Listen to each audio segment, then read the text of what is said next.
E T V Bharat Urdu میں آپ کا خیر مقدم ہے۔ نیوز ٹائم کی اہم خبریں۔ مشرقی دہلی سے بی جے پی کے رکن پارلیمنٹ گوتم گمبھیر کے سیاست سے سبکدوشی کے اعلان کے ایک دن بعد دہلی کے چاندنی چوک سے بی جے پی کے رکن پارلیمنٹ اور سابق مرکزی وزیر ڈاکٹر ہرش وردھن نے بھی سیاست چھوڑنے کا اعلان کر دیا ہے۔ بھوجپوری اسٹار سنگر پون سنگھ نے آسنسول لوک سبھا سیٹ سے الیکشن لڑنے سے انکار کر دیا ہے۔ گزشتہ روز بی جے پی نے پون سنگھ کو آسنسول سے اپنا امیدوار نامزد کیا تھا۔ بہار کے تاریخی گاندھی میدان میں آج انڈیا اتحاد کی طرف سے ایک بڑی ریلی کا انعقاد کیا گیا، جس میں راشٹریہ جنتا دل کے قومی صدر لالو یادو نے کہا کہ مودی ہندو نہیں ہے، اس بار بہار کی عوام بی جے پی کو سبق سکھائے گی۔ احتجاج کر رہے کسانوں نے اب 6 مارچ کو دہلی کی طرف کوچ کرنے کا اعلان کیا ہے۔ کسان لیڈر سرون سنگھ پنڈھیر نے کہا کہ 10 مارچ کو کسان پورے ملک میں ٹرینوں کو بھی روکیں گے۔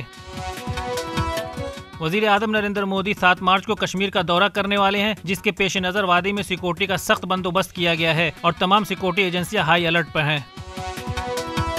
وادی کشمیر کو ملک کے باقی حصوں کے ساتھ جوڑنے والی سری نگر جموں قومی شاہراہ دوسرے روز بھی ٹریفک کی نقل و حمل کے لیے بند رہی۔ حکام نے لوگوں سے موسم بہتر ہونے تک قومی شاہراہ پر سفر کرنے سے گریز کرنے کی اپیل کی ہے۔ پاکستان میں شہباز شریف کو دوسری بار ملک کا وزیر اعظم منتخب کر لیا گیا ہے۔ قومی اسمبلی میں ہونے والے وزارت عظمیٰ کے انتخاب میں 6 پارٹیوں کے اتحادی لیڈر شہباز شریف نے 201 ووٹ حاصل کیے، جبکہ پاکستان تحریک انصاف کی حمایت یافتہ آزاد امیدوار کے لیڈر عمر ایوب نے 92 ووٹ حاصل کیے۔ امریکہ کا کہنا ہے کہ اسرائیل نے غزہ میں جنگ بندی کے فریم ورک پر اتفاق ظاہر کیا ہے، اب حماس کو اس پر فیصلہ کرنا ہے، جبکہ حماس کا کہنا ہے کہ اگر اسرائیل ان کی شرائط مان لے تو 24 سے 48 گھنٹوں کے اندر جنگ بندی ممکن ہے۔ بھوک و پیاس سے تڑپ رہے فلسطینیوں پر اسرائیل کی بمباری کا سلسلہ جاری ہے۔ غزہ کی وزارت صحت کے مطابق گزشتہ 24 گھنٹوں کے دوران 90 فلسطینی جاں بحق اور 117 زخمی ہو گئے، جس کے ساتھ جاں بحق فلسطینیوں کی تعداد 30,410 تک پہنچ گئی ہے۔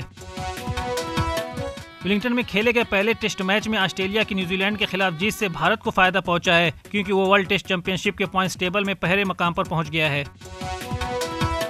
اننت امبانی اور رادھیکا مرچنٹ کی پری ویڈنگ سیریمنی کے دوسرے دن بالی ووڈ کے تینوں خانوں نے ناٹو ناٹو کے ہک اسٹیپ پر ایک ساتھ پرفارم کیا۔ اس خاص لمحے کا ویڈیو سوشل میڈیا پر وائرل ہو رہا ہے۔ خبروں کی تازہ اپڈیٹس کے لیے لاگ ان کریں www.etv bharat.com۔